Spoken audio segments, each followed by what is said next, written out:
Olá, boa tarde a todos que estão nos acompanhando no podcast ProLongeCast, né, nosso primeiro episódio hoje. E um episódio muito importante, porque vamos trazer um tema bem relevante, prevalente, né? Um tema que traz bastante dúvidas dos nossos pacientes. E para a gente conversar sobre fibromialgia, eu trouxe aqui essas duas queridas, maravilhosas e competentes médicas. Por favor, se apresentem, doutora Mariana, doutora Ingrid, bem-vindas. Obrigada. Bom, meu nome é Mariana, eu sou médica reumatologista, que é o principal especialista para tratar essa doença, né, que a gente vai conversar aqui hoje. E é um prazer estar aqui no nosso primeiro episódio. Eu sou Ingrid, sou médica psiquiátrica. Tô aí nos bastidores, né, Mari? Para tratar em conjunto. Com certeza. A fibromialgia. Espero que seja um papo bem leve e interessante, né? Muito bom, muito bom. E para começar a falar sobre essa doença, né, primeiro de tudo, o que é fibromialgia? Né, Mariana, por favor, nos esclareça. Bom, essa é a pergunta mais frequente, né? Todo mundo quer entender o que é a fibromialgia, já que é uma doença que vem aumentando muito a prevalência, né? A gente estima cerca de 5% da população mundial com fibromialgia. Então, se você pensar, é uma prevalência muito alta. E essa doença, ao contrário do que muitas pessoas pensam, não é uma doença psiquiátrica, né? Por isso que Ingrid está aqui hoje com a gente, para tentar esclarecer algumas questões. E esse é um dos grandes tabus da fibromialgia, de que ela é uma doença psiquiátrica, psicológica, que é coisa da cabeça do paciente, aquela dor que ele vem sentindo. Então, a fibromialgia, primeiro ponto, não é uma doença psiquiátrica. Então, o que é que ela é? Ela é uma doença, uma síndrome, na verdade, porque é um conjunto de sinais e sintomas em que prevalece a dor músculo-esquelética crônica e generalizada. Então, é um distúrbio que o paciente tem na interpretação da dor. É uma pessoa que tem uma maior sensibilidade a ter dor. Estímulos normais em pessoas que não têm a fibromialgia não causam dor, mas nessa pessoa vai causar. Então, é uma síndrome de uma dor músculo-esquelética generalizada e crônica. Essa é a principal definição, né, da fibromialgia. Muito bem. E, Mariana, como que um paciente, na verdade, eu diria até assim, uma paciente, sim, porque sabemos que é mais prevalente em mulheres, né? Uhum. Como que essa paciente costuma chegar no seu consultório? Quais são as queixas que ela nos traz? Bom, o que eu mais escuto. Doutora, dói tudo. Dói meu corpo inteiro, dói da cabeça, do fio do cabelo, a ponta do pé. Então, essa é a queixa que eu mais escuto, é o mais comum. É a dor realmente difusa, generalizada. Então, eles chegam muito dizendo uma sensação de que passou um caminhão em cima do seu corpo, né? Que acorda todo destruído, quebrado, como se estivesse gripado o tempo inteiro. Então, eu acho que essa é a queixa mais comum do dia a dia. Essa dor bem difusa e que se prolonga, né? Vem há mais de 3 meses e aquilo não passa. Uhum, perfeito. E tem alguma outra coisa que acompanha esse quadro de dor? Sim, com certeza. Então, a gente fala que na fibromialgia a gente tem 3 pilares, né? O foco central é a dor generalizada, crônica, difusa, mas tem outros 2 pontos que são muito importantes, que é a fadiga. Então, o paciente costuma ter muita fadiga, aquela sensação de fraqueza, né? Indisposição e os distúrbios do sono, né? Então, tem muita gente que tem insônia, dificuldade para dormir, um sono que não é reparador, que quando ele acorda no dia seguinte, parece que não foi suficiente, mesmo tendo dormido 8, 10 horas, parece que o sono não foi suficiente para recuperar as energias para começar o novo dia, né? Então, esses são os 3 pilares, mas a gente sabe que tem outros componentes que são muito presentes, que é a questão das doenças psiquiátricas, né, dos transtornos de humor, e aí principalmente a depressão e a ansiedade, que a gente vai conversar um pouco mais aqui com Ingrid, esse aspecto, e a disfunção cognitiva. Uhum. Então, tem muito a questão de dificuldade de concentração, né? Falta de atenção, esquecimento de coisas do dia a dia, não conseguir ter um raciocínio tão rápido e complexo como se tinha antigamente. Então, tem uma questão cognitiva também que os pacientes se queixam muito porque percebem que muda, né? Com o tempo e com o diagnóstico da doença. Perfeito. E apesar de fibromialgia ser uma doença caracterizada por dor crônica e generalizada, nem todo quadro de dor crônica generalizada é fibromialgia. E aí a gente vai conversar um pouco sobre o que pode ser, né? O que está por trás desse diagnóstico diferencial, né? O que a gente tem que afastar num paciente com esse quadro, pensando em outras causas. Sim, com certeza. Então, a gente recebe muito paciente já com diagnóstico, né? Que já vem com diagnóstico de outros médicos, clínicos gerais, outras especialidades, enfim. E eu sempre tento não comprar esse diagnóstico, né? Porque eu acho que a gente tem que realmente saber, entender se realmente é aquilo. E o principal, acho que as doenças reumatológicas, de uma forma geral, as autoimunes, inflamatórias, elas podem ser um mimetizador da fibromialgia, porque a gente tem muitas dessas doenças que cursam com dor em várias articulações, né? Então, artrite reumatoide, lúpus. A doença de Sjögren, eu acho que é um dos que mais mimetizam, ao meu ver, porque é um paciente que tem muita fadiga. O paciente que tem a doença de Sjögren, ele costuma ter muita fadiga e pode ter artralgia difusa, né? Então, acaba mimetizando. Então, a gente precisa tentar fazer uma boa história clínica, né? Perguntar tudo, tentar entender como é que é a dor, a característica da dor, e um bom exame físico para tentar diferenciar. Então, dentro da reumatologia, a gente fala dessas doenças. Uma que também é muito comum de mimetizar é a espondilite, né? A espondilite anquilosante, que são as espondiloartrites. Mas a gente tem várias outras doenças que podem mimetizar, até mesmo na área da endócrina, por exemplo, um hipotireoidismo mais exuberante, né? Algumas hipovitaminoses, eu acho, né? Muita gente com deficiências nutricionais, assim, com um estilo de vida ruim, deficiências nutricionais, e às vezes, principalmente com a fadiga, né? Uma dor crônica mais leve, podem ser outras deficiências nutricionais, deficiência de B12, deficiência de vitamina D, de ferro. Eu vejo mais isso no dia a dia contribuindo. Sim. Às vezes não como causa isolada, né? Mas contribuindo para piorar aquele cenário e precisa ser tratado, né? Ingrid Exato. deve ver também algumas coisas que mimetizam aí fibromialgia no dia a dia. Isso, que mimetizam ou que vêm como comorbidade mesmo, né? Que é o mais comum, como o Mari falou. A incidência, né, e a prevalência dos transtornos psiquiátricos dentro da fibromialgia nos pacientes fibromiálgicos é muito alta. A literatura varia de 20% a 60%, assim, é muita coisa. E aí entram tanto os transtornos de humor quanto os transtornos ansiosos como os mais prevalentes. E é muito difícil fazer diagnóstico diferencial de que é só um transtorno de humor, é só um transtorno ansioso, é só uma fibromialgia, porque esses sintomas cerne, inclusive, que Mariana trouxe, são sintomas também lá centrais, tanto dos transtornos de humor quanto dos transtornos ansiosos, que é a fadiga, os distúrbios do sono, a própria dor pode vir tanto em um quanto em outro, não é necessária para o diagnóstico, mas pode vir também o prejuízo cognitivo, né, de memória, de atenção, então são queixas muito comuns. E aí, né, para chegar no psiquiatra, a gente acaba direcionando muito mais para os transtornos psiquiátricos e pode passar batido algo que seja de fato reumatológico. Então, esse esmiuçar da história clínica é muito importante para que a gente consiga entrar no diagnóstico diferencial. E esses são os mais comuns, mas assim, pode ter comorbidade da fibromialgia com transtorno obsessivo-compulsivo, com transtorno de estresse pós-traumático. É muito comum que esses pacientes também tenham transtornos de personalidade comórbidos. Então, assim, é uma doença que vem bem misturada. Ali é a psiquiatria com a reumatologia junto mesmo. Não é uma doença psiquiátrica. E isso precisa ser reiterado muitas vezes, porque até no meio médico, né, como a gente conversou antes, há um certo preconceito em relação à fibromialgia e muitos pacientes chegam no consultório dizendo justamente isso. Não, passei por vários médicos, mas eles me disseram que não era clínico, que era daqui, era da psiquiatria.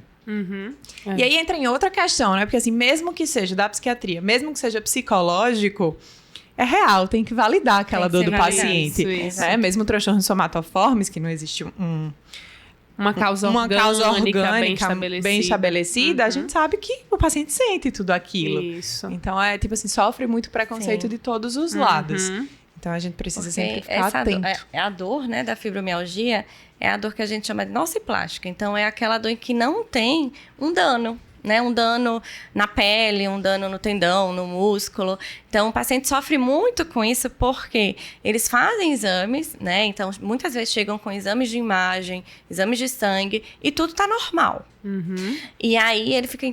Por que eu tô com essa dor se tá tudo normal? O que é que tá acontecendo? Então, gera uma angústia muito grande em relação a isso. Quando o médico vê que tá tudo normal, diz, você não tem nada, em muitos casos, né? E isso traz uma angústia mesmo, muito grande para o paciente. E é isso que a Ingrid falou, é importante validar. Porque por mais que não tenha alteração tecidual, essa dor existe. Existe um tipo de dor em que não existe causa orgânica, né? E aí você tem que acolher e validar aquele sentimento. E principalmente também educar a família que está ao redor, né? Conversar com a família, porque os familiares e os amigos também não conseguem entender, né? O que é que está acontecendo. Porque aparentemente a pessoa está bem, né? Mas ela está com dor. Perfeito. Tem alguma associação, né, entre fibromialgia e doenças autoimunes? Existe isso validado cientificamente? A fibromialgia, ela não é uma doença autoimune, né? O que a gente sabe da fisiopatologia, né, da causa da fibromialgia, não envolve essa questão de autoimunidade. Que a autoimunidade seria o quê? O seu organismo começa a produzir autoanticorpos que, no lugar de destruir uma bactéria, um vírus, vai atacar o próprio organismo. Então, essa não é a causa da fibromialgia, certo? Então, a fibromialgia não é autoimune. Primeiro ponto. Segunda questão, doenças autoimunes reumatológicas, como, por exemplo, artrite reumatoide, lúpus, espondilite, esses pacientes têm uma chance maior de ter a fibromialgia. Então, são duas questões distintas, né? O paciente que tem essas doenças autoimunes reumatológicas, eles costumam ter dor por muito tempo. Muitas vezes sem tratamento por um tempo prolongado. E a dor, o mecanismo da dor, é multifatorial, ela vai se cronificando. E isso é um dos pontos que influencia para se ter a fibromialgia junto, né? Essa cronificação da dor. Perfeito. Marina, falando um pouco sobre diagnóstico, né? A gente já falou que não existe um marcador específico, um exame específico para a gente finalizar esse diagnóstico de fibromialgia. Como que a gente pode fechar esse diagnóstico? Tá. Então, o diagnóstico ele é clínico, né? Predominantemente clínico. Não existe exame laboratorial, não existe exame de imagem, não existe ressonância, eletroencefalo, nada disso vai dar o diagnóstico de fibromialgia. Então, é a história clínica dessas características que a gente já comentou e o exame físico. Então, o exame físico é muito para a gente ver o quê? Os pontos de maior sensibilidade à dor. Então, quem tem fibromialgia, no exame físico, geralmente a gente vai perceber essa maior sensibilidade, pontos mais dolorosos. E a ausência de sinais e sintomas que sugiram outros diagnósticos. Então, se a gente vê no exame físico um inchaço na articulação, calor naquela articulação, né? Isso já não vai falar a favor de fibromialgia, porque a fibromialgia não é também uma doença inflamatória. Então, a gente já vai pensar em outros diagnósticos. O diagnóstico, então, é clínico, com história, exame físico bem feito e sempre tentando excluir os diagnósticos diferenciais. Perfeito. Eu acho que nisso tem muita coisa em comum também com a psiquiatria, né, Ingrid? Essa questão dos diagnósticos psiquiátricos. Não existe um exame para a gente diagnosticar depressão, né? A gente vem muito com uma boa consulta, né? Uma boa conversa. E aí a gente precisa de tempo com esse paciente para poder fechar esses diagnósticos e ver como a fibromialgia se assemelha com um pouco do que você vê no dia a dia, né? Tem que conhecer bem esse paciente, né? Até para fazer esse diagnóstico diferencial correto, que talvez não seja nem tão rápido assim na reumatologia, né? Exige uma proximidade maior com esse paciente e tudo. E eu imagino que seja, para mim, como psiquiatra, já é difícil dizer ao paciente que não vai ter um exame que vai diagnosticá-lo, né? Imagina para o clínico. Que o paciente está com dor, né? Tá com dor e dizer que não vai ter nada aqui, né? Pelo que eu estou pensando, os exames, eu espero que venham normais. Deve ser muito difícil. É difícil de entender, né? Porque a pessoa tá doente, tá sentindo dor e tá tudo normal, como assim? Então, tem muito essa questão de tentar educar sobre a doença, né? O que é a doença, como ela se manifesta, quais são os exames que a gente precisa pedir para excluir outras coisas, né? Então, se o paciente começa a entender o que é a doença, fica um pouco mais fácil dele aceitar aquele diagnóstico e ir atrás do tratamento. E assim, na questão de tratamento, eu preciso muito do psiquiatra do meu lado, né? De uma equipe muito multidisciplinar. Então, além do psiquiatra, o psicólogo, porque a terapia, para a pessoa encarar a dor, né, mudar os insights que ela tem, pensamentos disfuncionais em relação àquela situação, o psicólogo vai ajudar muito a trabalhar. E outros profissionais, como nutricionista, muitos pacientes estão acima do peso, né? Às vezes precisa do endócrino também, para ajudar a perder peso, que a gente sabe que é um fator que contribui para piorar a dor. Educador físico, fisioterapeuta, e aí vai. E aí o céu é o limite, em termos de compartilharmos esforços para melhorar a qualidade de vida desse paciente, com certeza. Você já falou um pouco aí sobre tratamento e a gente já entendeu que não é um tratamento simples, não existe um único remédio, um único comprimido que vá trazer alívio para o paciente, né? Qual seria a base aí, Mariana, do tratamento? Pronto, é isso mesmo, a base, né? Então, a nossa base é a atividade física. Então, a gente sabe que a atividade física, ela vai liberar substâncias, neurotransmissores que ajudam a regular essa questão que está desregulada na fibromialgia. Né? Então, vai liberar muita serotonina, norepinefrina, né? Que são neurotransmissores que agem diminuindo a sensação de dor, trazendo mais sensação de prazer, de alívio, bem-estar. Então, a atividade física é fundamental para tentar equilibrar essa balança que está desequilibrada em quem tem fibromialgia. E aí, a gente entra, então, na atividade física, para mim, é o principal. Junto com a atividade física ali do lado, a educação do paciente, que eu já comentei um pouquinho aqui. Então, explicar a doença, fazer com que ele realmente compreenda. Eu estimulo a pesquisar, mando algumas cartilhas falando sobre a fibromialgia, para ele conseguir entender um pouco melhor o que ele tem, né? Porque a partir da educação, ele começa a aceitar melhor. E aí vem a terapia e as medicações, né? E das medicações tem muita associação com a psiquiatria, porque são remédios que a gente usa nas duas especialidades, né? Para tratar a depressão, para tratar a ansiedade. Então, são medicações em comum, né, Ingrid? E aí, por isso que também vem essa confusão, né? É uma doença psiquiátrica, é uma doença reumatológica, porque a base fisiopatológica não é esclarecida, mas a gente vê essa superposição, né, dessas alterações de neurotransmissor que agem nas vias de dor e que também geram transtornos de humor e ansiedade, né? Influenciam, não necessariamente geram transtorno, mas enfim, influenciam no humor e nos sintomas psiquiátricos. E aí, por isso que a base de tratamento é comum. Não só a parte farmacológica, mas também a não farmacológica. Então, a questão do estilo de vida, também na depressão, também na ansiedade, também a terapia, né?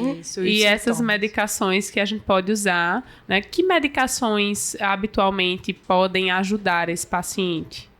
Tá. A gente tem duas principais classes de medicações, né, que são os antidepressivos.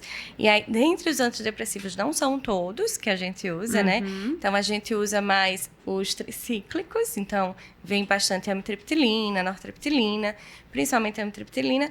E o principal, a primeira linha de tratamento, são os inibidores duais, né? Que inibe a serotonina e a norepinefrina.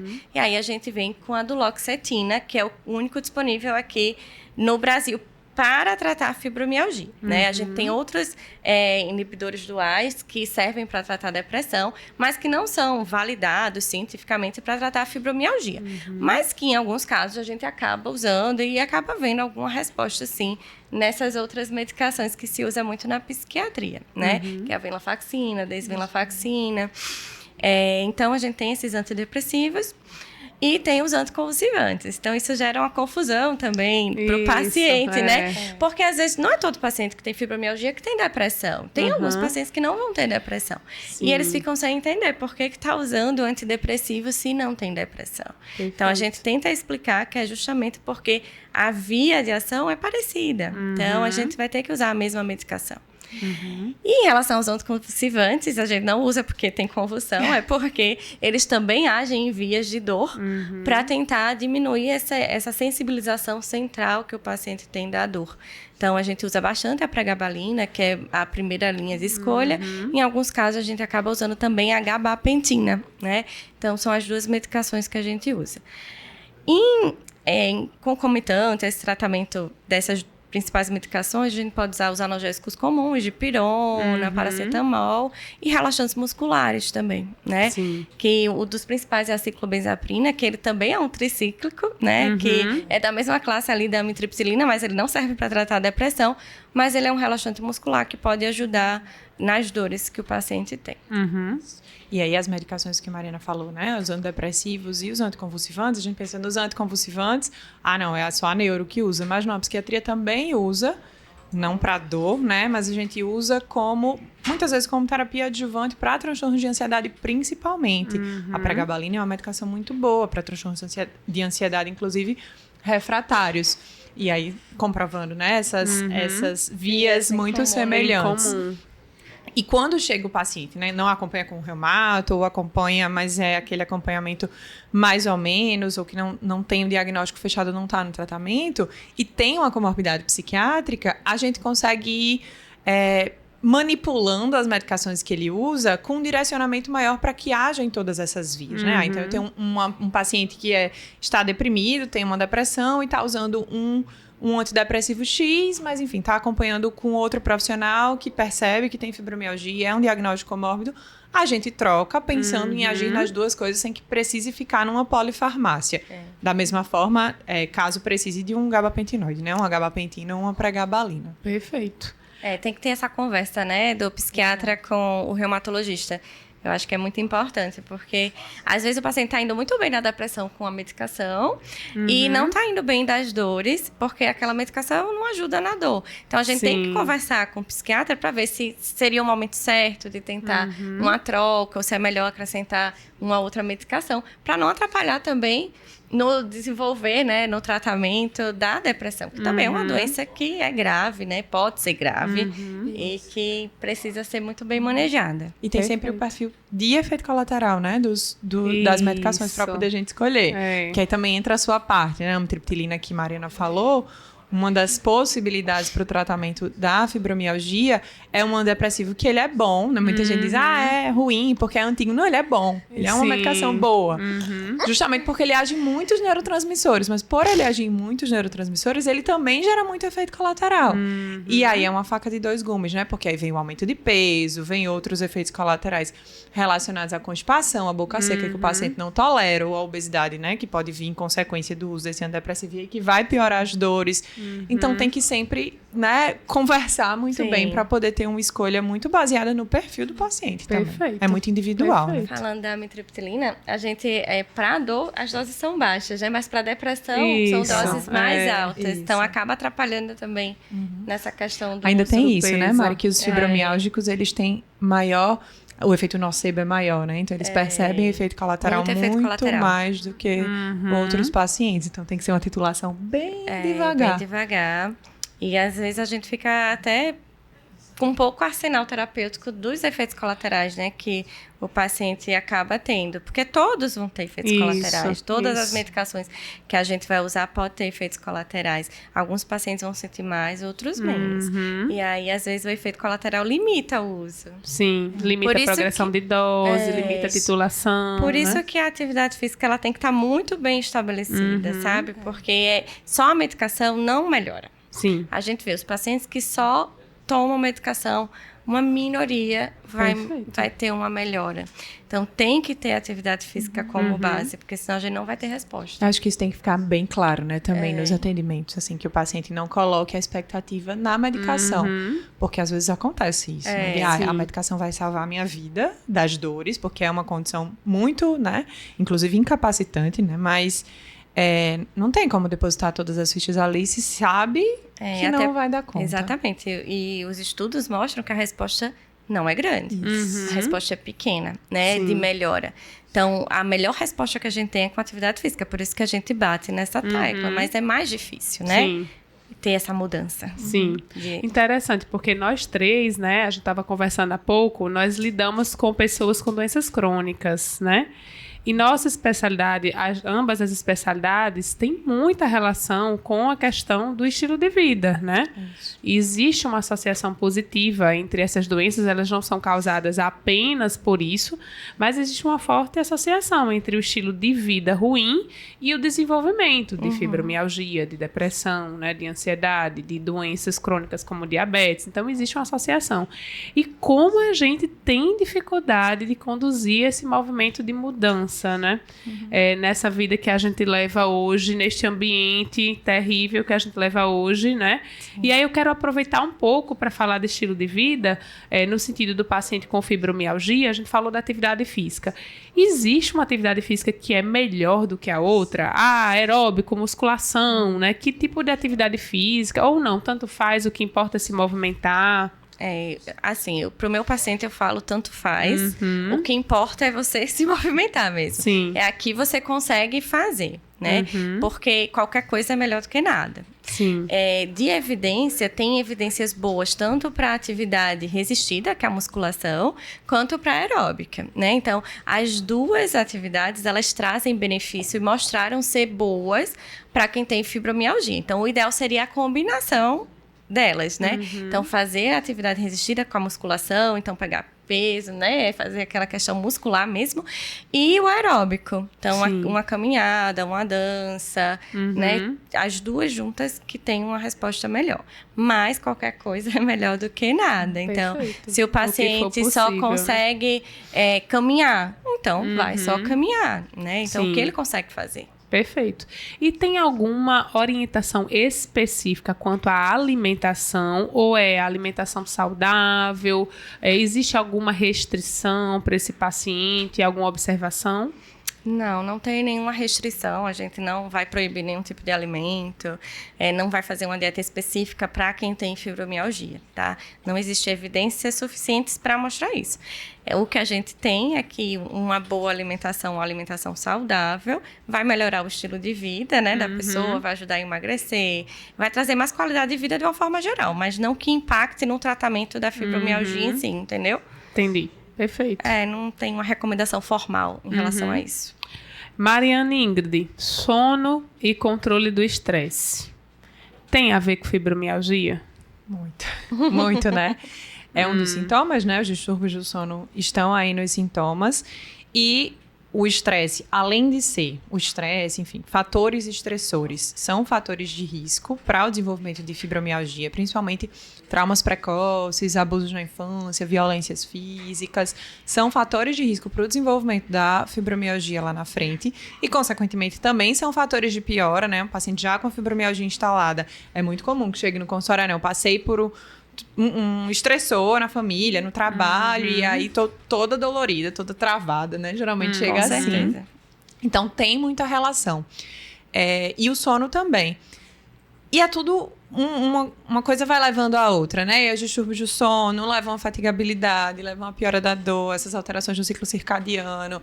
Por isso que também entra a psicoterapia como um dos pilares do tratamento. Né? E que precisa estar em conjunto. Porque esses pacientes, além desses fatores de risco prévio, que normalmente a gente for pesquisar na história, vai haver em algum momento, e das comorbidades relacionadas à parte psiquiátrica, comorbidades de transtornos instaurados mesmo, tem algumas características da personalidade, da capacidade de resiliência, dessas disfunções cognitivas que Mariana falou, a catastrofização que é super comum com eles, a alexithymia também que chamam, que é a forma como eles conseguem interpretar as sensações e os sentimentos. Então, tem uma alteração nisso, que eles não conseguem identificar sentimentos. Consequentemente, muitas vezes esses sentimentos saem, vamos dizer assim, na forma de dor.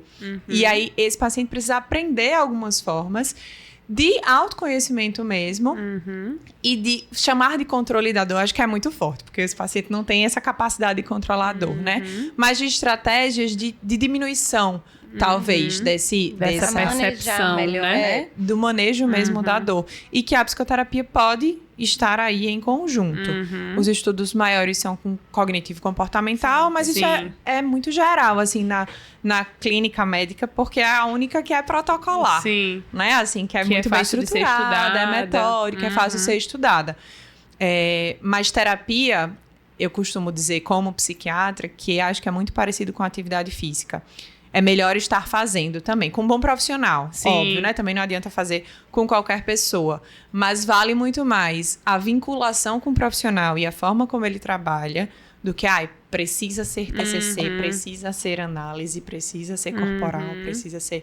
Então, a gente tem que ir também flexibilizar, adaptando. né? Isso, individualizando, que eu acho que isso é o mais importante para cada tratamento. Existe alguma evidência com, por exemplo, né, meditação, yoga, em relação à melhora clínica? Tem sim. Estudos relacionados? Tem, mostrando yoga, mostrando mindfulness, né? Mostrando essa questão de meditação. Tudo isso pode ajudar, sim, a melhorar a dor no paciente com fibromialgia. A acupuntura também é uma terapia não medicamentosa que a gente recomenda muito, que pode ajudar no controle da dor. Perfeito. Tivemos algumas perguntas, tá? E aí eu vou fazer algumas delas. Por exemplo, né, uma pergunta interessante. Existe caráter genético? Existe um risco familiar da fibromialgia? Existe. Então, existe a questão genética importante na fibromialgia. Então, quem tem um familiar, mãe, pai, irmão, tem uma chance maior do que a população, a pessoa que não tem esse familiar, de ter a doença, né? Então, alguns estudos, é variável isso na literatura, tem gente que fala em 15% de contribuição genética, de aumento de risco de até 8 vezes mais se ter a doença. Isso é variável de estudo para estudo, mas tem a comprovação de que a genética influencia, sim, no desenvolvimento da fibromialgia, assim como a genética também influencia para transtornos psiquiátricos, né? Para depressão, né? Para transtornos de personalidade. Então, a genética é importante. Certo. E uma pergunta interessante. O que está acontecendo? Por que a gente tem visto um aumento de mulheres, né? De pessoas, em especial mulheres, que são as mais acometidas pela doença? O que justifica esse aumento do diagnóstico? Eu acho que são vários fatores, né?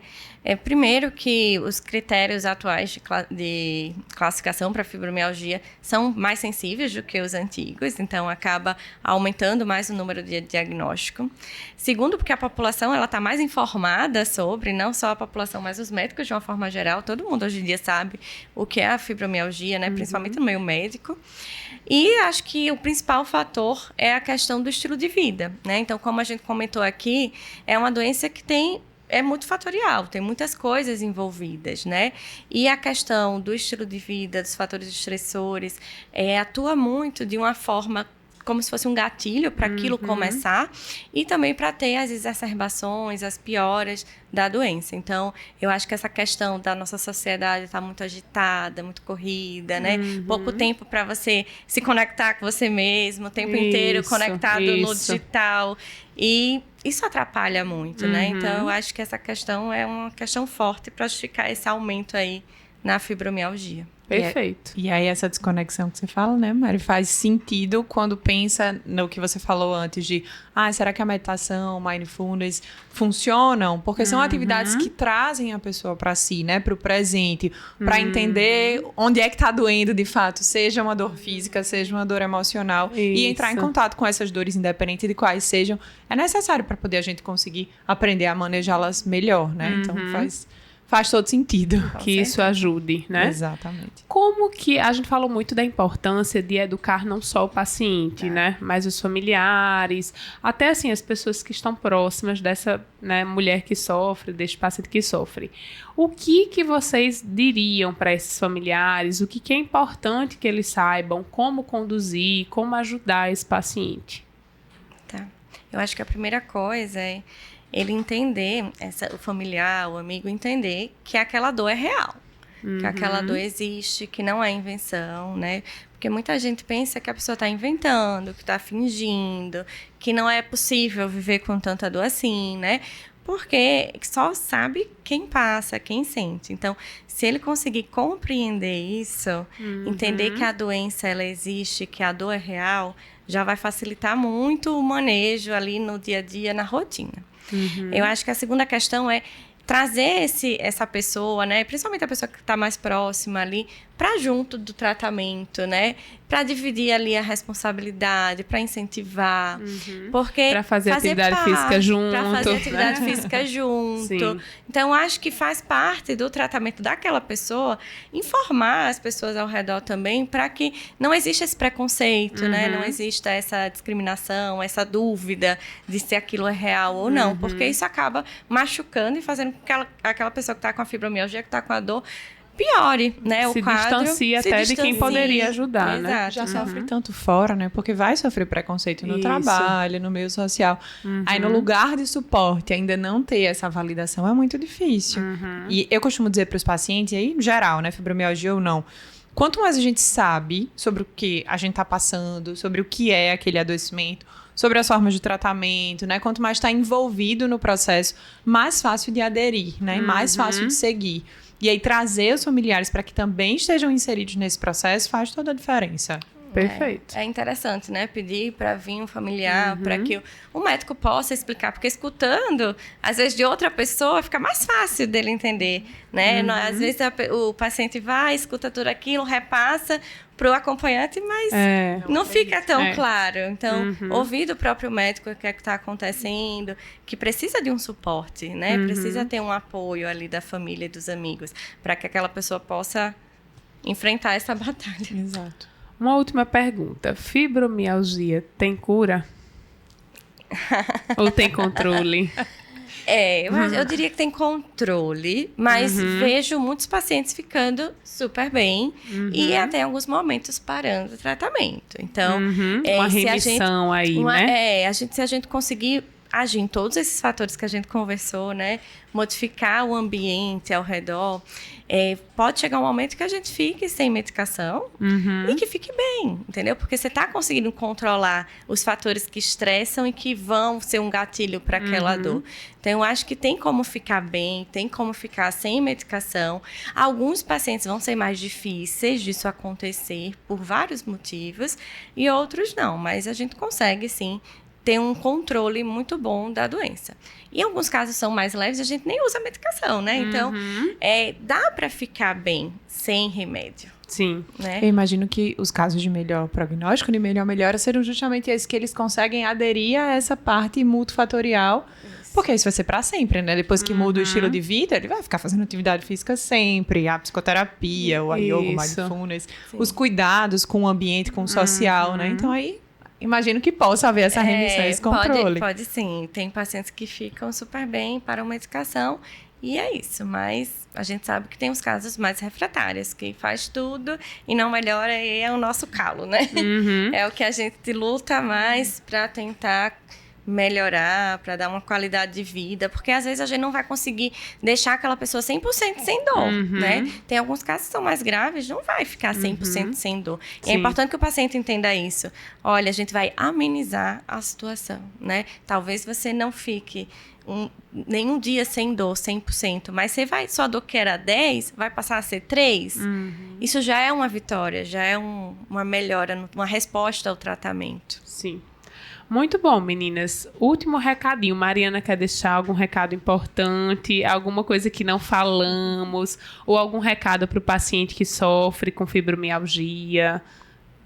Bom, eu acho que o recado mais importante é que a gente tem que saber validar essa dor, né? Sentir dor não é normal, então, se você está sentindo dores difusas, procure ajuda, né? Vá no reumatologista, porque eu acho que realmente é a especialidade que vai saber melhor lidar com essa situação, porque a gente precisa fazer justamente esse diagnóstico diferencial. Então, se você está sentindo dor, procure ajuda. Tente melhorar todas as situações ao redor que possam estar contribuindo para aquilo e, principalmente, tente entender o que está acontecendo com a ajuda de um profissional médico. Muito bom. E Ingrid, um recadinho final? Acho que é a mesma coisa, né? Principalmente que a doença não é psiquiátrica. Uhum. que precisamos agir em conjunto e essa equipe multi junto é que vai ter o melhor resultado. Vai ser o melhor dos cenários para esse paciente, né? Quanto mais ele estiver envolvido no processo e colocar menos... Acho que sempre colocar menos expectativa no fármaco e mais na mudança de estilo de vida. Talvez a gente precise ficar batendo nessa tecla nesse episódio do podcast, porque é uma doença que eles botam muita expectativa e que o tratamento não é com base farmacológica, Exatamente. né? Isso, existe uma autorresponsabilidade, né? Exato. O paciente assumir a parte dele do tratamento também, para que a gente possa fluir melhor em tudo. E é isso, meninas, muito bom. Obrigada pela participação, né? Quem tiver perguntas, eu vou abrir depois para perguntas, tá? A gente vai compartilhar também nas redes sociais. E aí a gente segue tirando as dúvidas, junto com Mariana, junto com Ingrid, respondendo aí aos nossos espectadores. Obrigada!